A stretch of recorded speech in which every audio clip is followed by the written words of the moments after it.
नमस्कार दोस्तों, मैं प्रवीण कुमार आप सभी का स्वागत करता हूं आपके अपने चैनल जिसका नाम है सैनिक वेलफेयर अड्डा। दोस्तों, आज की वीडियो थोड़ी सी लंबी हो सकती है, परंतु आप वीडियो को अंत तक ज़रूर देखें क्योंकि इस वीडियो के अंदर कुछ बहुत ही खास जानकारियां मैं आपके लिए लेकर आया हूं। जैसे कि एक मसौदा तैयार किया गया है, एक ज्ञापन तैयार किया गया है जो कि फेडरेशन ऑफ वेटरन एसोसिएशन की तरफ से है, जो कि प्रधानमंत्री जी को प्रधानमंत्री जी को भेजने के लिए बनाया गया है, जिसमें कि हमारे भूतपूर्व सैनिकों के कुछ मांगे हैं जो कि उनकी डिमांड है, जो कि पे कमीशन जो 8वां पे कमीशन है उसमें शामिल करने के लिए है। तो दोस्तों, इसके साथ ही हम बात करेंगे जो जनवरी से डीए बढ़ा है, जनवरी 2025 से जो डीए और डीआर में 2% की वृद्धि हुई है, इसके एरियर के बारे में भी बात करेंगे कि उसका क्या हुआ, वो आपके खाते में आया तो कब आया और बाकी बचा हुआ अमाउंट कब तक आएगा। दोस्तों, इसके अलावा ही हम बात करेंगे सीपी ग्राम के बारे में, जो हमारे पूर्व सैनिकों और कर्मचारियों को जो समस्याएं हो रही हैं उनका समाधान वो सीपी ग्राम से कैसे कर सकते हैं और किन किन समस्याओं का समाधान कर सकते हैं दोस्तों। और इसके साथ ही हम बात करेंगे अगर आपके डॉक्यूमेंटेशन में कोई भी एरर है तो आप उसका सुधार स्पर्श के थ्रू या अपने रिकॉर्ड के थ्रू कैसे कर सकते हैं। दोस्तों, वीडियो शुरू करने से पहले आप सभी से रिक्वेस्ट है कि यदि आपको मेरे इस वीडियो में दी गई जानकारियाँ थोड़ी भी अच्छी लगती है तो प्लीज़ वीडियो को लाइक और शेयर ज़रूर करें। साथ ही दोस्तों, आप मेरे इस चैनल से जुड़े रहने के लिए आप चैनल को सब्सक्राइब भी करते हैं। तो दोस्तों, वीडियो शुरू करते हैं। और जैसा कि मैंने आपको बताया कि फेडरेशन ऑफ वेटरन एसोसिएशन ने एक ज्ञापन तैयार किया है जिसको कि प्रधानमंत्री मोदी जी को भेजने की तैयारी है, जो कि अपने अपने सभी एरिया के कलेक्ट्रेट के ऑफिस के थ्रू भेजा जाएगा। दोस्तों, इस ज्ञापन की कुछ खास बातें हैं जो कि इसमें शामिल की गई हैं, जो कि ये हमारे सभी एक्स सर्विसमैन के डिमांड के हिसाब से है। जैसा कि दोस्तों आप जानते हैं कि OROP 3 तक रिवीजन हो चुका है। 1, 2, OROP 1, OROP 2 और OROP 3 इन सभी का रिवीजन हो चुका है। परंतु दोस्तों, इस OROP को लागू होने के बाद भी अभी भी हमारे कई ऐसे पूर्व सैनिक हैं जिनको कि ना तो OROP 1 का फ़ायदा मिला है, ना ही OROP 2 और ना ही OROP 3 का उनको कोई बेनिफिट मिला गया है। तो दोस्तों, इस ज्ञापन में बताया गया है कि जितनी भी विसंगतियाँ हैं, चाहे वो OROP 1 में हो, चाहे OROP 2 में हो, चाहे OROP 3 में हो, उन विसंगतियों को दूर किया जाए और जो भी हमारे पूर्व सैनिक हैं उन सभी को इसका लाभ दिया जाना चाहिए। दोस्तों, इसके अलावा अगला पॉइंट है MSP को लेकर। दोस्तों, जैसा कि आप सभी जानते हैं कि हमारे पूर्व सैनिक, खास करके JC और जवान हमारे पूरे बहुत समय से लड़ाई लड़ रहे हैं MSP के लिए कि इक्वल MSP होनी चाहिए, जैसा कि अफसरों के बराबर, अधिकारियों के बराबर हर एक जवान और JCOs की भी MSP होनी चाहिए, क्योंकि रिस्क फैक्टर दोनों का ही सेम ही है। जब आप किसी भी ऑपरेशनल एरिया में होते हैं तो लाइफ का रिस्क, ज़िंदगी का रिस्क हर एक के बराबर है। मैंने भी सेना के अंदर 3 बार J&K काटा है, तो मुझे भी पता है कि ज़िंदगी में वहाँ कितना रिस्क है, क्या है, सभी अच्छे से जानते हैं। तो दोस्तों, इसके अलावा कहा गया है एक और चीज़ है, जैसा कि एंट्री लेवल पे के बारे में। जैसा कि दोस्तों आप सभी जानते हैं कि हमारे सेना के अंदर जो भी जवान सेना में भर्ती होता है वो लेवल 3 से सीधा ज्वाइन करता है। तो दोस्तों, इस ज्ञापन में कहा गया है, मांग की गई है कि जो भी अब एंट्री हो उसकी एंट्री लेवल 4 से की जानी चाहिए, यानी कि 2400 के ग्रेड पे से, यानी कि बेसिक पे आज की रेट से 25,500 रुपये। तो इस डिमांड को भी इस मसौदे के अंदर ज्ञापन में शामिल किया गया है।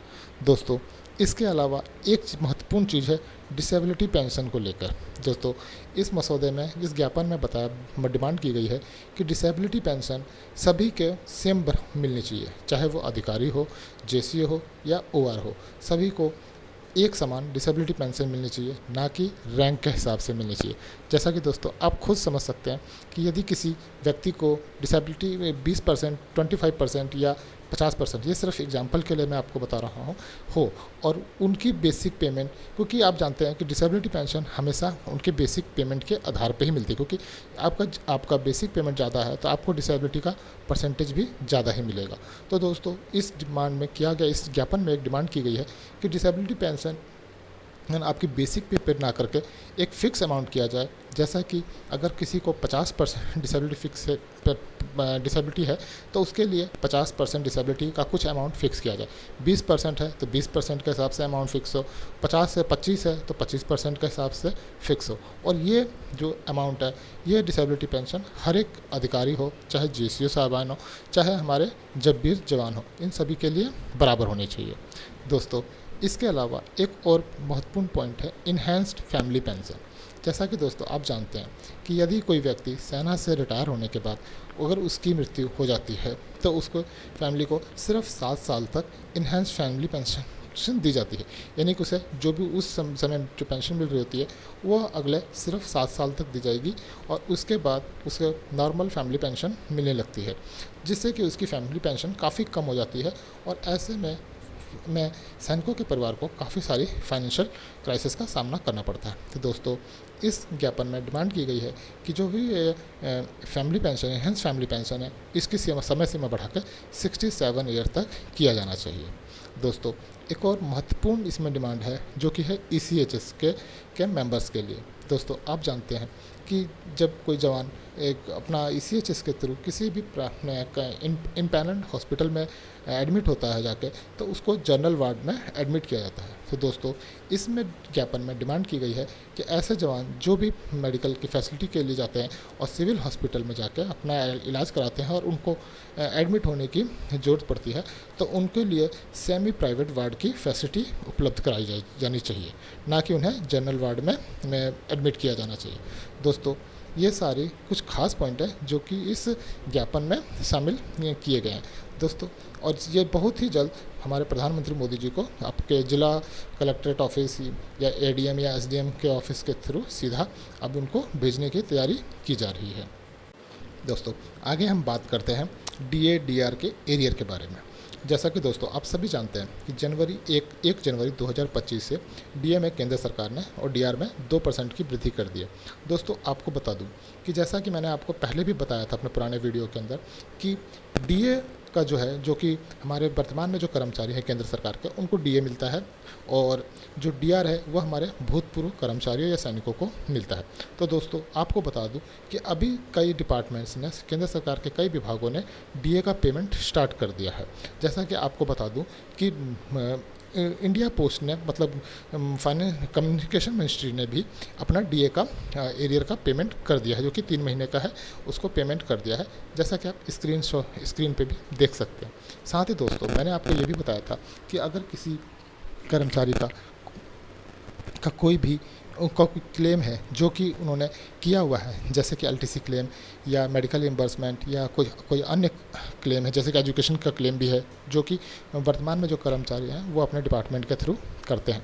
तो दोस्तों, उसने डिपार्टमेंट ने अब उनको फंड अलॉट हो चुका है फाइनेंस मिनिस्ट्री से, और अब उन्होंने इसका पेमेंट करना भी स्टार्ट कर दिया है।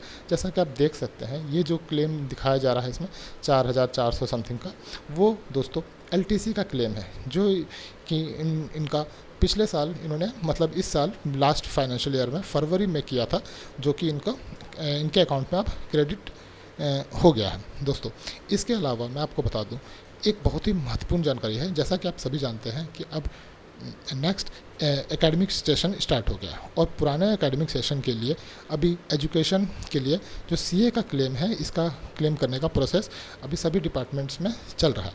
तो दोस्तों, जो हमारे भाई लोग एक्स सर्विसमैन हैं और दोबारा रीएम्प्लॉयड हैं, या वैसे कोई कर्मचारी हैं जो सिविल में कर्मचारी हैं गवर्नमेंट के, तो अभी दोस्तों आप सभी अपना CA का क्लेम अपने ऑफिस के थ्रू सबमिट कर दें, क्योंकि दोस्तों अभी गवर्नमेंट ऑफ इंडिया और फाइनेंस मिनिस्ट्री की तरफ से हर एक डिपार्टमेंट को फंड अलॉट होना स्टार्ट हो गए हैं, और जितनी जल्दी आप अपने बच्चों के लिए CA का क्लेम सबमिट करेंगे, उतनी ही जल्दी आपका क्लेम सेटल हो जाएगा, और आपको हो सके तो जून के अंत तक आपको अपना क्लेम आपके अकाउंट में देखने को भी मिल जाएगा।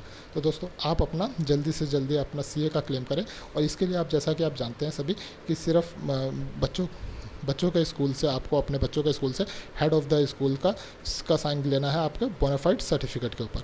और इसकी 2 कॉपी, जो कि एक ओरिजिनल और एक जीरोक्स कॉपी बाकी फॉर्म के साथ में आपको सिर्फ सबमिट करनी है अपने अकाउंट ब्रांच में। और इसके बाद आप आपको क्लेम सेटल होने में ज़्यादा टाइम नहीं लगेगा, जून तक आपका क्लेम क्लियर भी हो जाएगा। दोस्तों, इसके अलावा जैसा कि मैंने आपको वीडियो के शुरू में बताया कि आज हम बात करेंगे सीपी ग्राम और स्पर्श के बारे में। तो दोस्तों जैसा कि आप सभी जानते हैं कि हमारे कई जवानों को रिटायरमेंट के बाद भी कई सारी समस्याओं का सामना करना पड़ रहा है, जैसे कि MACP, OROP 221, 23 और इसके अलावा और भी कई सारी समस्याएं हैं, उन्हें पेंशन संबंधी समस्याएं हैं। तो आप सभी से रिक्वेस्ट है कि जितनी भी आपकी समस्याएं हैं वो आप सीपी ग्राम के थ्रू उनके टोल फ्री नंबर पे डाल के आप ज़रूर इसका शिकायत करें। और इसमें सबसे बड़ी बात यह है कि आप उस पर अपना ट्रैक भी कर सकते हैं सभी अपनी समस्याओं को। तो दोस्तों, आप सभी अपनी जो भी, अगर आपको कोई समस्या हो रही है, कोई परेशानी हो रही है, तो आप इस चीज़ के लिए अपने सीपी ग्राम पे ज़रूर कंप्लेंट डालिए। दोस्तों, इस वीडियो में सिर्फ इतना ही। अगर वीडियो बहुत लंबी हो जाएगी अगर ज़्यादा देर तक और बनाएंगे तो दोस्तों मिलते हैं अगले वीडियो में। तब तक के लिए नमस्कार। जय हिंद, जय भारत।